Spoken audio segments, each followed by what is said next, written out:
네, 안녕하십니까. 투자 경영학을 공부하는 엄길청 교수입니다. 저는 2020년 3월에 당시 우리가 너무도 황망했던 이 코로나 팬데믹을 겪으면서 뭐 저도 사실은 당황을 했고, 뭐 국가나 기업 또 국제 관계 가정에 이르기까지 모두가 다 어쩔 줄 몰라 하는 그런 그 봉쇄와 단절의 시간을 시작하면서 제가 그때 마침 제가 학교에서 막 그 정년 퇴직을 이제 맡게 됐었는데요.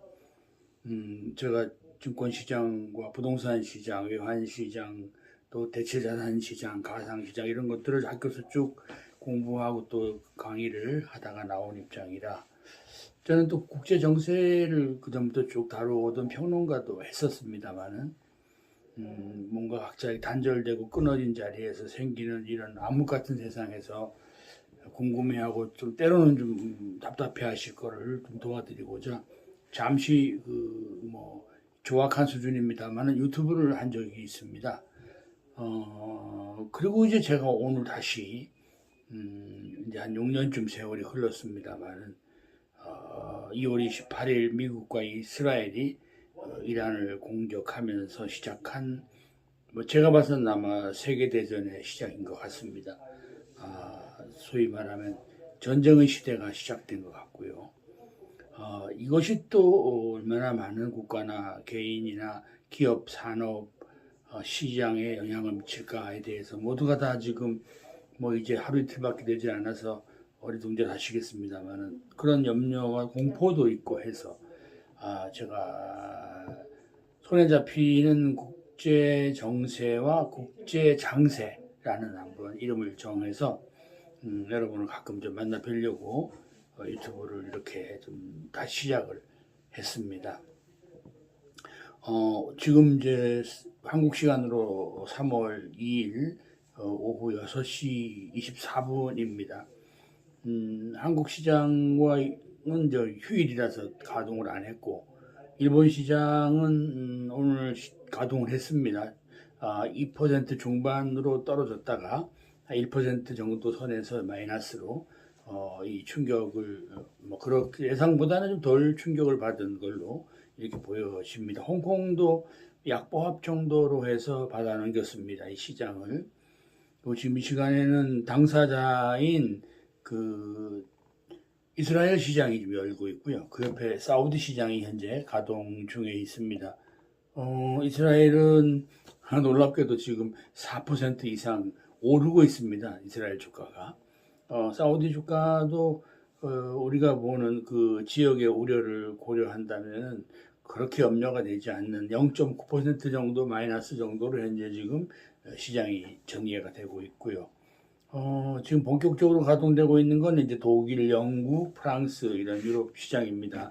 이 지역의 위치가 또 유럽과 중동은 불가분의 안보적 긴밀도가 높기 때문에 이 시장들을 보게 되는데 현재 독일 시장은 한 2% 정도 마이너스고요.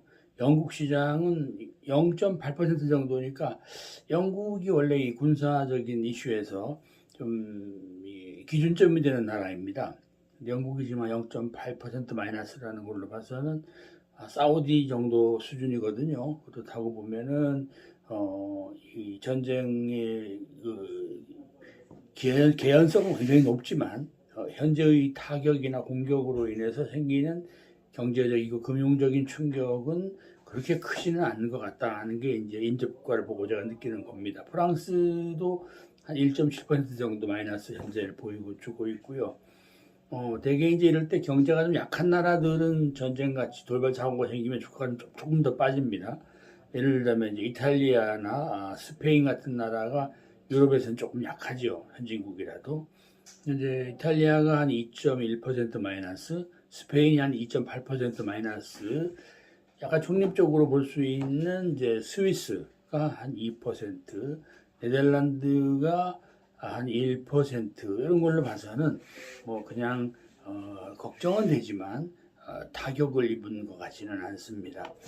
자, 어쨌든 이제 이런 그러면서 현재 지금 그 미국이 잠시 후에 개장을 하지만 미국 주가들이 지금 선물 거래 일일 선물로 지수가 올라오고 있는데 현재 약 한 마이너스 1.5% 정도, 네, 이 정도의 에서 러셀 같이 중소형주들은 한 마이너스 2%니까 대략 뭐 동경에서 시작한 충격이나 또 현재 지금 유럽이 보여주고 있는 충격 범위 안에서 아마 미국 시장도 열리지 않을까 이렇게 봅니다.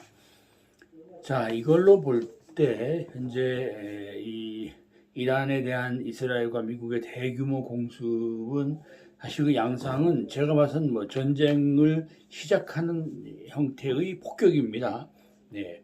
그런데 이제 어느 정도 그 결과나 과정을 좀 예단하는 과정에서 나타난 일들이라서 그런지 세계는 현재 약간 어리둥절해 하면서도 또 조금 관망하고 또 그러면서도 또 적지 않게 걱정을 하고 또 그러면서 이제 조금씩 각 나라마다 좀 대비를 해야 되는 이런 상황인 것 같습니다.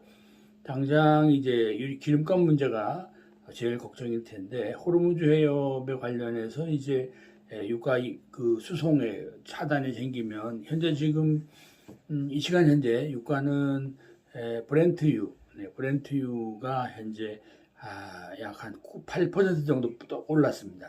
요 충격으로. 또 천연가스, 네, 이란이 천연가스가 많거든요. 천연가스도 한 5% 정도 올랐는데 이걸로 봐서는 뭐 실제 영향은 있습니다. 하루 사이에 뭐 8%, 또 5% 이렇게 올랐으니까. 그렇지만 이 역시도 제가 봐서 올랐다가 이제 9%로 올랐다가 좀 밀리고 있거든요. 유가의 경우는, 브렌트의 경우는. 그래서 일단 호르무즈 해협이 실효적으로 봉쇄되느냐 안 되느냐 이걸 보면서 일단은 아마 심적인 걸 먼저 반영을 하고 있는 것 같습니다.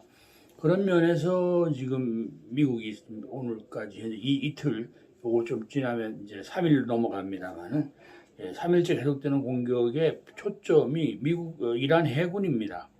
네, 이란 해군과 이란의 군함들 뭐 융단 폭격을 지금 하고 있고 사실상 해군 지도부가 파괴된 걸로 보인다는 트럼프 대통령의 직접적인 언급도 있을 정도니까요. 제가 봐서는 아마 호르무즈 해협을 봉쇄하지 못하도록 이란 해군력을 우선 먼저 괴멸시키는 것으로 이렇게 보여집니다.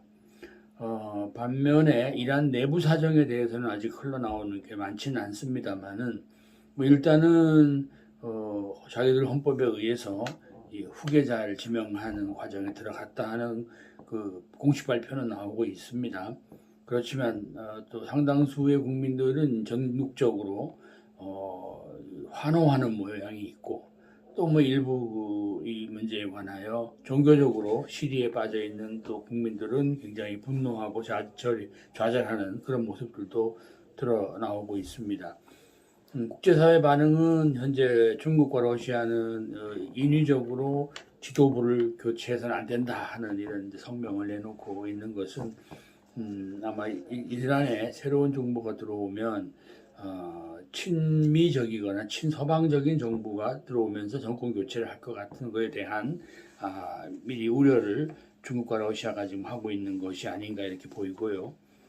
유럽이나 서방 국가들은 어쨌든 이게 중동전으로 확전이 될 가능성에 대해서 좀 경계를 하면서 마치 그 우크라이나와 러시아 전쟁을 지켜보는 것과 유사한 방식으로 아마 어쩌면 유럽이 또 공동 대응을 해야 될지도 모르지 않느냐 하는 이런 쪽의 모습을 현재 보여주고 있습니다. 관건은 이제 이란의 이 직전까지 있었던 국민들의 이 자유에 대한 갈망이나 또 새로운 정치 체제에 대한 또 희망들이 어떻게 이 시기를 맞아서 자연스럽게 새로운 이란의 국가 형태로 발전해 나갈 것이냐 하는 문제인데요. 이란은 아시겠지만은 이 강력한 최고 지도자가 종교 지도자이기 때문에 무슨 뭐 정치적인 후배를 길러낸다든가 정당에 의해서 전문 정치가 길러지는 그런 나라가 아닙니다. 그러다 보니까 현재 지금 제야에 있는 정치 지도자가 거의 없는 실정에서 이런 공백 기간을 국민들의 뜻을 잘 모아서 미래로 가는 이란의 새로운 발전의 계기로, 정치적 발전의 계기로 삼게 되기까지는 상당한 시간이 걸리지 않겠는가. 또 나아가서는 어설프게 이걸 또 승계하는 신정 지도자들이 더 폭압적이고 더 엄청난 또 이 국민 피해를 주는 단속과 내부 압박을 할 가능성, 이것도 한편은 또 우려가 되고 있습니다. 현재 지금 미국의 입장을 제가 생각을 해보면은 일단은 오늘 트럼프 대통령이 두 번째 그 회견을 했는데, 여기서 이제 무슨 말을 했느냐면 미국과 동맹국이 함께 지금 이란을 치고 있다, 이런 말을 했습니다. 처음에는 미국하고 이스라엘하고 둘이 한다고 했다가 이번에는 미국과 동맹국이 같이 하고 있다, 이런 이야기를 하면서 사실상 아마 동맹국을 단속하는 모습도 있고, 일부는 아마 동맹국들의 태도를 확인을, 미국을 지지하는 태도를 확인한 것이 아닌가, 이런 생각이 듭니다. 따라서 미국과 이스라엘의 범위가 이제 동맹국으로 넘어가면서 오늘 그 트럼프 연설에서는 이란 군인들에게 생명을 보호하기 위해서 항복해라 라는 사실상의 투항 연설까지도, 오늘 투항을 권유하는 연설까지도 했습니다. 이걸로 볼 때 일단 전쟁의 판도까지 볼 정도까지 아닌 것 같고요. 이란의 그 신정 체제의 소위 말하는 그 살아있는 사람들이 어떻게 힘을 모아서 다시 재건하고자 하거나 또는 저항하는 것인지, 아니면 좀 맥없이 허물어지는지, 그 스탠스로 아마 지금 보여지는 것 같습니다. 따라서 전체적인 그 고비는 아마 한 일주일 정도까지 폭격이 진행이 되면서 이것이 만일에 그 벌집 쑤시는 것처럼 중동전으로 넘어가서 뭐 유가도 폭등하고 세계적인 경기 침체를 또 불러오고 뭐 이런 부작용으로 가느냐, 아니면 뭐 이란 자체 내에서 좀 길고 지루한 과정이겠지만은 지난 세월에 대한 서서히 그 치유 과정으로 들어가느냐, 뭐 이런 것은 한 일주일 정도 폭격이 계속되면서 아마 나타나지 않을까, 이런 예상을 하고, 따라서 이제 당장 한국 시장이 내일 아침에 개장을 해야 되는데, 지금 대략 일본이나 유럽이나 이런 데서 나타나고 있는 이 충격의 범위는 대략 주가로 봐서는 약 2% 정도, 마이너스 2%에서 마이너스 1% 요 범위 안에서 조정을 받고 있는 것 같아요. 그래서 아마 한국 코스피도 내일 아침 대략 그 정도 선에서 이런 심리적인 소화 국면에 들어가지 않겠는가, 이런 생각을 하면서 조금씩 전황을 제가 좀 더 지켜보면서 국제 정세와 또 그로 인한 국제 장세 설명을 좀 드리겠습니다. 현재 금값은 한 2% 정도 올라 있고요. 반면에 곡물 가격은 이 지역이 약간 곡물에 영향을 미치는 지역인데 보합입니다, 현재. 그런가 하면 가상자산은 비트코인은 조금 떨어지는 또 그런 영향을 보여주고 있고요. 원자재들이나 그 지하자원들 가격도 뭐 주가 정도의 약세 정도를 보이거나, 어떤 건 또 예를 들면 주석 같은 거 내리는데 반대로 또 니켈 주석은 좀 내리고요. 또 다른 팔라듐이나 이런 것들은 또 조금 오르는 이런 모습을 보여서 전체적으로 전쟁의 영향이 일률적으로 뭐 공포거나 패닉으로 시장에 장세에 영향을 주고 있다, 이렇게 설명할 수는 없습니다. 비교적 저희 생각은 감내할 수 있는 선에서 현재 금융시장, 또 가상시장, 또는 귀금속 시장, 또 최소한의 거래가 이루어지고 있는 곡물 시장, 뭐 이런 쪽에서 반영을 하고 있지 않는가, 이런 생각을 하고, 전황에 따라서 조금 더 설명을 드리도록 앞으로 하겠습니다. 자주 뵙겠습니다. 엄길천 교수의 손에 잡히는 국제 정세와 국제 장세 늘 함께 하도록 하겠습니다. 고맙습니다.